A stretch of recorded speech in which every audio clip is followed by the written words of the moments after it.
नमस्कार. आज आपण दिव्यांग सहाय्यक पोर्टल या पोर्टलची पूर्णपणे माहिती घेणार आहोत. याबाबत मला अशा बऱ्याच विनंती आलेल्या आहेत की दिव्यांग सहाय्यक पोर्टल आपण तर चालू केलं आहे, परंतु ते वापरण्यासाठी नागरिकांना त्याच्याबद्दल मार्गदर्शन हवं आहे. आपल्या ज्या संस्था काम करतात, NGO किंवा आपल्या स्कूल आणि स्किल डेव्हलपमेंट सेंटर, त्यांना पण त्याच्याबद्दल रजिस्ट्रेशन करणं किंवा वापर करणं याबद्दल काही अडचणी येत आहेत किंवा त्यांना परिपूर्ण माहिती नाही.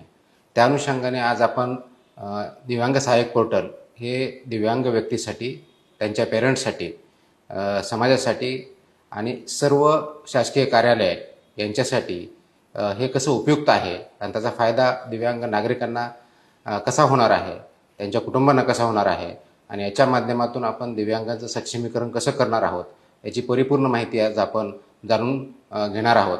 त्यासाठी याचा एक डेमोही आपण ऑर्गनाईज करत आहोत, ज्याच्या माध्यमातून आपल्या सर्वांना समजेल की निश्चितच हा दिव्यांग सहाय्यक पोर्टल एक ट्रान्सफॉर्मेटिव्ह पोर्टल आहे, ज्याच्यामुळं खूप महाराष्ट्रातल्या सर्व दिव्यांग व्यक्तींना याचा फायदा होईल.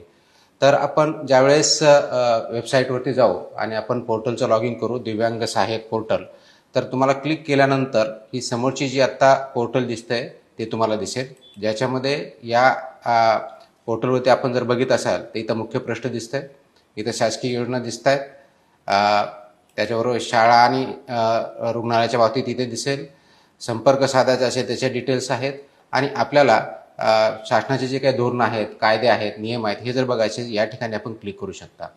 ज्यावेळेस आपण ह्या पोर्टलचा वापर करण्याचा विचार करतो तर प्रथमतः जो दिव्यांग व्यक्ती ज्याला वापर करायचा आहे त्याला शासनाच्या योजनाबद्दल पूर्णपणे माहिती घ्यायची आहे आणि शासनाच्या योजनेचा फायदा करून घ्यायचा आहे. त्यांनी इथं आल्यानंतर आपल्या राईट हँड साईडला आपल्या बघा लॉग इन दिलेलं आहे आणि या लॉग इनमध्ये आपण नागरिक लॉग इन म्हणून क्लिक जर केलं तर आपल्याला आपली माहिती आपल्याला भरायची आहे. पण त्याचबरोबर लॉग इन केल्यानंतर तुम्हाला समोर जो स्क्रीन दिसेल तो अशा पद्धतीचा असेल की दिव्यांग सत्यापन अशी तिथं एक स्क्रीन दिसेल आणि त्याच्यामध्ये आपल्याला विचारलं झालं आहे की तुमच्याकडे UDID कार्ड आहे का, आणि आपल्याकडे जर UDID कार्ड असेल तर त्याच्यावरती होय माझ्याकडे UDID कार्ड आहे याच्यावरती क्लिक करायचं. हे क्लिक केल्यानंतर आपल्याला समोर विचारलं जातं की आपला UDID जो क्रमांक आहे तो इथं लिहा.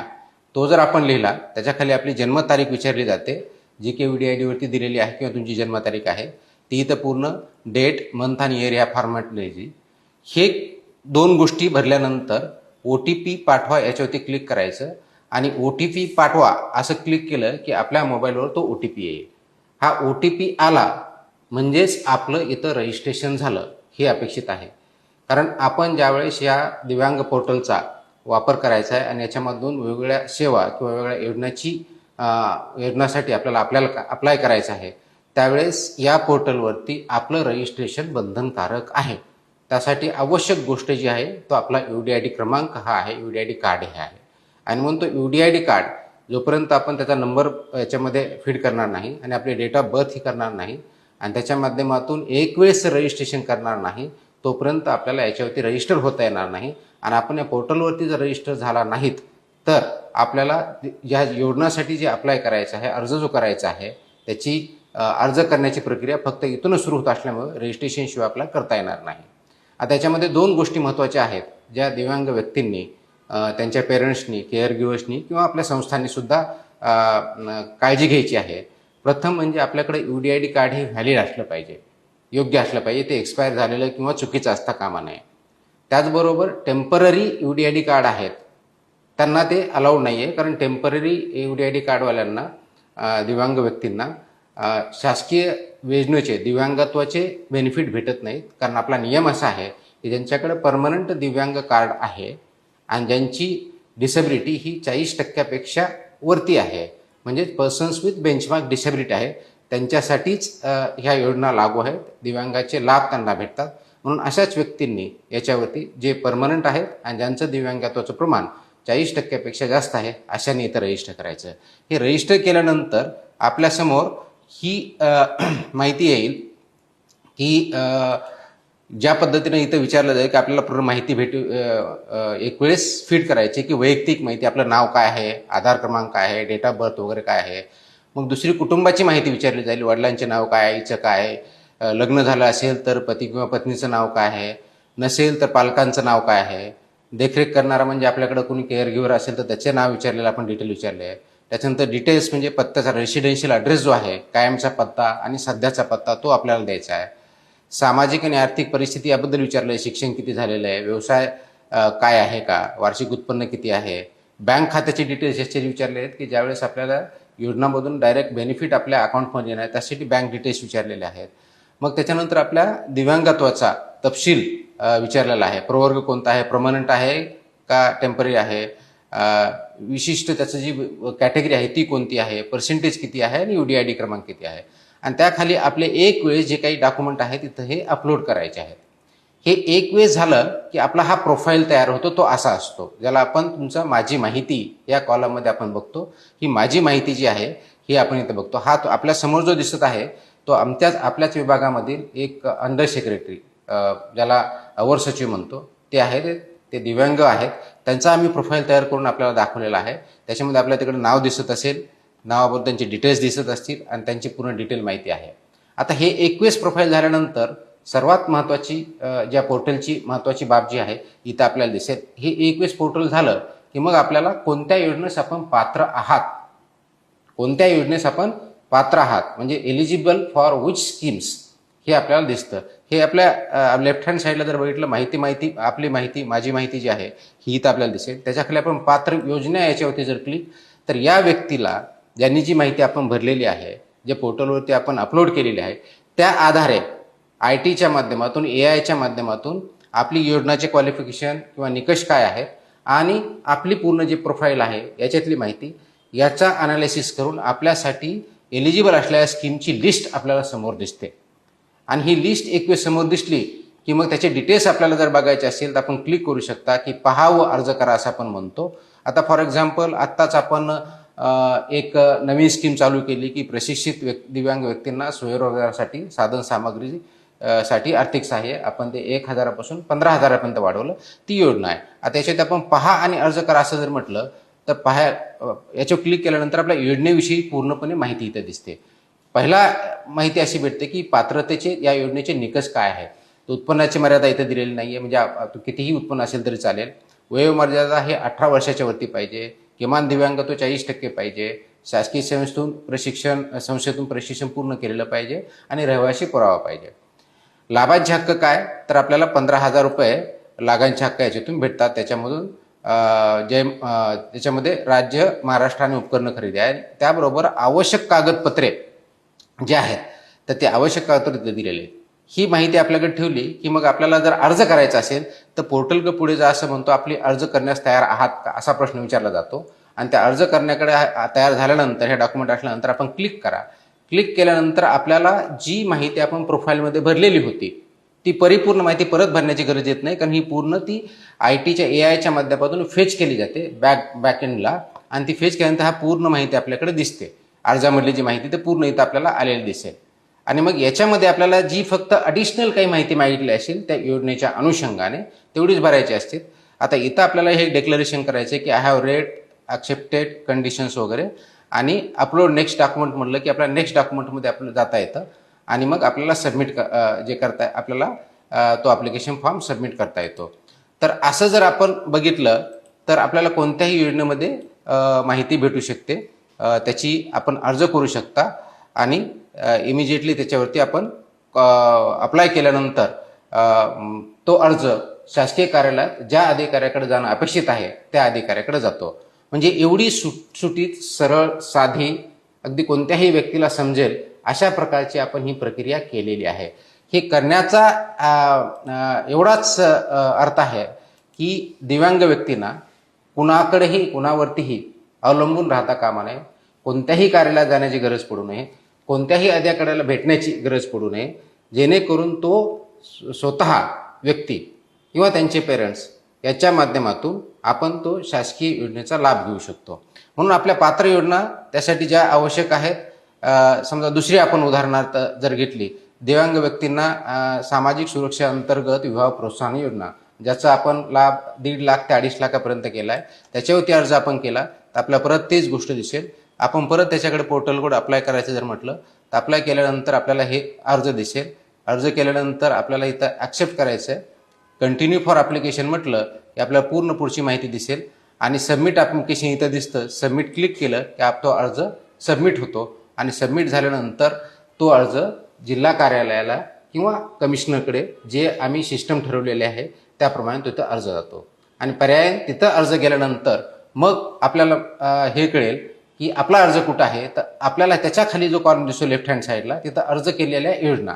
तर आपण जर 2 योजनाला अर्ज केलेला असेल तर ते आपल्याला इथं दिसेल की आपला अर्ज कधी दिलेला आहे, त्याचा तपशील पाहायला भेटतो. जो कोणत्या आता याच्यामध्ये आम्ही फॉर्म भरून ठेवला होता की ज्याच्यामध्ये 4 मार्चला अर्ज केलेला आहे आणि मग त्याची सद्यस्थिती काय आहे. किंवा सामाजिक सुरक्षण दुसऱ्या योजनेमध्ये 26 फेब्रुवारीला अर्ज केलेला आहे. तर ही सध्या त्या अर्जाची स्थिती काय आहे, कोणत्या कार्यालयात आहे, जसे ज्या ठिकाणी दिसेल ती माहिती आपल्याला भेटेल. आणि कार्यालय प्रमुखांनी किंवा जे कार्यालय आहे त्यांना ते वेळेचं आम्ही बंधन घातलेलं आहे. त्या वेळेमध्येच त्या अर्जावरती निर्णय घ्यायचा आहे, जेणेकरून आपल्याला वेळेत सुविधा भेटतील आणि शासकीय सेवेचा लाभ आपल्याला घेता येईल. त्याच्यामुळे आपल्याला अर्ज केलेल्या योजनासुद्धा इथं माहिती भेटेल. आता आपल्याला असं लक्षात आलं की नाही आपल्याला काही कंप्लेंट करायची किंवा तक्रार करायची, तर त्याच्या खाली कॉलम बघितला तक्रार निवारण पद्धती आहे. आणि मग तक्रार निवारण जर आपण करायचं असेल तर आपला एक वेळेस मोबाईल हे केल्यानंतर तक्रार करू शकता. तक्रार केल्यानंतर त्याचं स्टेटस काय आहे हे कळतं.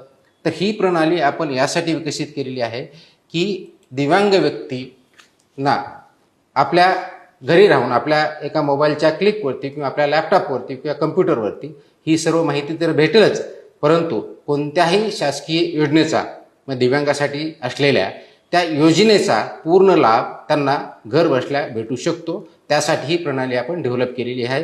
ही युनिक आहे. परत परत माहिती मागितली सुद्धा जात नाही. एक वेळेस आपल्याला माहिती भरली की तीच माहिती आम्ही सिस्टमच्याद्वारे प्रत्येक अर्जासाठी वापरतो. परंतु ही माहिती भरताना आपण अचूक माहिती भरली पाहिजे. कोणतीही चुकीची माहिती भरता कामा नये, कारण चुकीची माहिती जर भरली तर आपल्याला एलिजिबल असलेल्या स्कीम चुकीच्या निवडल्या जाऊ शकतात आणि पर्यायानं आपला अर्ज रिजेक्ट होऊ शकतो. त्याच्यामुळं आपलं दिव्यांगत्वाचे प्रकार असतील, दिव्यांग असेल, पर्सेंटेज ऑफ दिव्यांग असेल किंवा आपलं इन्कम असेल किंवा आपलं बँक अकाउंट असेल, कोणतीही माहिती चुकीची देता कामा नये, जेणेकरून आपल्याला त्या लाभापर्यंत पासून वंचित राहता येणार नाही, आपण वंचित राहू शकणार नाही. योग्य माहिती दिली तर आपल्याला निश्चितच त्याचा लाभ भेटेल. आता हे आपण जर बघितलं तर हे लक्षात येतंय की हे किती युजफुल आहे, इझी आहे आणि हे मराठी आणि इंग्लिश दोन्ही भाषामध्ये आहे. त्याच्यामुळे आपण कोणतीही भाषा त्याच्यामध्ये यूज करू शकता. आता हेच करत असताना आणखी आपण जर बघितलं तर दिव्यांग सहाय्यक पोर्टल ज्यावेळेस आपण जसं सांगितलं मी की याच्यावरती आपण लॉग इन केल्यानंतर आपल्याला ही स्क्रीन दिसेल. तर स्टार्टिंगला आपण हेही बघा की याच्यामध्ये शासकीय योजना कोणत्या आहेत. आपण अर्ज करायच्या अगोदर आपलं प्रोफाईल नाही आहे, पण कोणत्या योजना आहेत हे जर आपण क्लिक केलं तर आपल्याला विभागनिहाय योजना देऊ शकतील. म्हणजे दिव्यांग व्यक्तीसाठी कोणत्या विभागाच्या कोणत्या योजना आहेत. त्याच्यात सर म्हटलं की आता आदिवासी विकास विभागाची तुम्हाला योजना बघायची आहे, याच्यावरती जर क्लिक केलं तर ही योजना आपल्यासाठी लागू आहे याच्यातून दिसतं. ही माहिती आम्ही दिलेली आहे. गृहनिर्माण विभागाची बघायची तर गृहनिर्माण विभागाच्या आपल्यासाठी दिव्यांग व्यक्तीसाठी कोणत्या योजना आहेत ही आपल्याला दिसेल. किंवा आपण सामाजिक न्याय विभागाची बघायचं म्हटलं तर ह्या योजना आपल्याला समोर दिसतील. ही माहिती आम्ही व्यवस्थितपणे यासाठी केलेली आहे की दिव्यांग व्यक्तींना शासकीय विभागाच्या वेगवेगळ्या ठिकाणी कार्यालयात जाण्याची गरज पडू नये. फक्त दिव्यांग विभागाच्याच योजना इथं माहिती आहे असं नाही, तर शासनाच्या सर्व विभागाच्या योजना ज्या दिव्यांगासाठी आहेत त्याची माहिती सुद्धा आपण इथं पूर्णपणे दिलेली आहे. त्याच्यामुळे आपण ते जर बघितलं तर ती माहिती आपल्याला भेटेल. आपल्याला असं करायचं आहे की स्त्री किंवा पुरुष यांच्यापैकी कोणते एलिजिबल आहे, तर आपण फक्त त्याच्यामध्ये चूज करायचं. स्त्री आहे त्यांच्यासाठी स्कीमची योजना इथं आपल्याला दिसेल. किंवा आपल्याला फक्त राज्य शासनाचे करायचे तर फक्त राज्य शासनाची योजना आपल्याला माहिती इथं भेटेल. किंवा फक्त केंद्र शासनाकडे जायचं तर केंद्र शासनाची योजना आपल्याला इथं माहिती भेटेल. एवढी सुटसुटीत सहज अगदी आपण मोबाईलवर कसं एखादा हे करत असताना व्हॉट्सअप बघत असताना कुणाचा मेसेज जसा बघतो तशा पद्धतीचं हे पोर्टल आम्ही केलेलं आहे, जेणेकरून नागरिकांना आणि विशेष करून दिव्यांग नागरिकांना याचा फायदा सहजरित्या घेता यावा, त्यांना भेटावं, त्यांचा कोणत्याही प्रकारचा त्रास होऊ नये ही त्या पाठीमागची भूमिका आहे. ही योजना आपल्याला दिसेल. आता याच्यामध्ये दुसरी एक आणखी महत्त्वाची बाब जी आम्ही केलेली आहे तर त्याच्यामध्ये बऱ्याच वेळेस असे दिव्यांगाचे पालक आहेत, त्यांची आई वडील आहेत, त्यांना हे माहीत नसतं की आपल्या मुलाला किंवा मुलीला आपल्या पाल्याला जवळपास कोणती शाळा आहे का, स्पेशल स्कूल म्हणतो ज्याला आपण, किंवा तिथं काही एखादं सेंटर आहे का, ही माहिती नसते.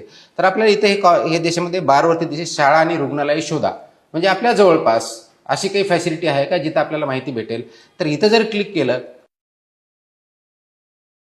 तर आपल्याला इथं विचारलं जातं की आपल्याला काय जवळीनुसार म्हणजे नियर तुमच्या काय काय फॅसिलिटी आहे ती बघायची, शोधायची. तुम्हाला कोणत्या जिल्ह्यातली, आता मी इथं मुंबईत आहे म्हणून मुंबई सिटीमधलं क्लिक करतो आणि मला त्याच्यामधले समजा हॉस्पिटल शोधायचे आहेत, म्हणजे जिथं सर्टिफिकेट भेटते UDIDचं अप्लाय करायचं असतं, हे मी क्लिक केलं आणि मी लागू केलं तर मला इथं सरळ सरळ डाव्या हातावर जे हॉस्पिटल दिसतंय, सेठ गोवर्धन हे हॉस्पिटल दिसतंय, ही सगळी लिस्ट इथं दिसते आणि या बाजूला आपल्याला मॅप पण दिसतो. त्याच्यापैकी आपल्याला हेही माहिती पाहिजे की आपल्याला कसं जायचं आहे. तिथं जर क्लिक केलं तर गुगल मॅप्समध्ये आपल्याला ओपन करता येतं आणि गुगल मॅप्सवरती आपल्या घरापासून कसं अंतर जायचं हे सगळं आपल्याला दिसतं. लोकेशन शेअर करता येतं.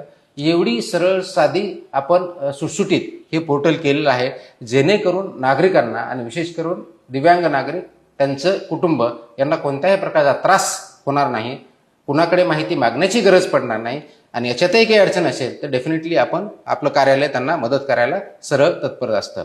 त्याच्यामुळं इथं समजा रुग्णाची आपल्याला शाळा विचारायची तर आपल्या शाळेची माहिती भेटेल की जिथे की आपल्याला जायचं आहे, आपल्या मुलाच्या विषयी विचारायचं आहे आणि याची तिथं आपण नाव दिलेलं आहे, त्यांचा तिथला नंबर जो आहे तो दिलेला आहे, प्रिन्सिपलचं नाव दिलेलं आहे किंवा तिथला हेड ऑफ द इन्स्टिट्यूट त्याचं नाव दिलेलं आहे आणि किती अंतर आहे आपण जिथं राहता किंवा जिथून जायचं आहे आपल्याला ते सर्व दिसलंय. नकाशावर शोधा म्हटलं की नकाशावर आपल्याला दिसतो. तर ही सुविधा आपण विशेष करून दिव्यांग व्यक्ती, त्यांचं कुटुंबीय यांच्यासाठी दिलेलं आहे आणि नागरिकांसाठी की आपल्या आजूबाजूचा आपल्या संस्था कोणत्या आहेत हे जर आपण केलं तर निश्चितच याचा फायदा आपल्या दिव्यांग नागरिकांना होणार आहे. अशा दृष्टीनं आपण हे सुविधा उपलब्ध करून दिलेली आहे. आता हे करत असताना जसं मी फाइंड नियर बाय सांगितलं, तर त्याचबरोबर आपल्याला परत आणखी पुढची जर माहिती घ्यायची तर हे आपल्याला दिसेल की ह्या पोर्टलवरती त्याच्या पुढे जर आपण बघितलं तर कायदे, नियम, धोरण या बाबतीत आपल्याला बघायचं आहे. शासन परिपत्रक इथं क्लिक केल्यानंतर आपल्याला हे कायदे समोर दिसतात, नियम आपल्याला दिसतात, धोरणे दिसतात. याच्यावरती क्लिक केलं की आपल्याला डिटेल त्याची माहिती भेटेल, जेणेकरून आपल्याला कोणत्याही योजनाबद्दल माहिती पाहिजे असेल ती सुद्धा इथं अवेलेबल आहे. अशा पद्धतीचं एक सुटसुटीत आपण हे पोर्टल केलेलं आहे. हे पोर्टल करण्यापाठीमागचा उद्देशच एवढा आहे की आपल्याला कुणाकडेही जाण्याची गरज पडू नये, आपले हक्क आपल्याला माहीत असावेत आणि ते वापरण्यासाठी आणि त्याचा यूज करण्यासाठी आपल्याला ह्या पोर्टलच्या माध्यमातून ते करून घेता यावेत अशी अपेक्षा आहे. आणि म्हणून याचं नाव सुद्धा आम्ही केलेलं आहे दिव्यांग सहाय्यक पोर्टल. हे आपल्याला सहाय्य करण्यासाठी आहे, आपला स्वाभिमान वाढवण्यासाठी आहे आणि आपल्याला स्वाभिमानाने जगता यावं यासाठी सर्व सुविधा आपल्यापर्यंत एका क्लिकवरती अवेलेबल व्हाव्यात या दृष्टिकोनातून आहे. हे आपण सर्वांनी वापरावं. पोर्टलच्या माध्यमातून आपण पहिलं समजून घ्यावं, जे आता मी सांगितलं त्याप्रमाणे समजून घेऊन त्याचा वापर करावा. कुणी चुकीचा वापर करणार नाही याचीही काळजी घ्यावी आणि आपल्याला शासनाच्या ज्या योजना आहेत त्याचा वापर घेऊन आपण पूर्णपणे सक्षम कसं व्हाल या दृष्टिकोनातून आपण प्रयत्न करूया. आपण आपल्याबरोबर शासन आहे, आपण सर्वांनी मिळून दिव्यांग व्यक्तीचं सक्षमीकरण योग्य प्रकारे करून त्यांना न्याय देण्याची भूमिका या दिव्यांग सहाय्यक पोर्टलच्या माध्यमातून करत आहोत. त्यासाठी आपण सर्वांनी सहभागी व्हावं हीच विनंती.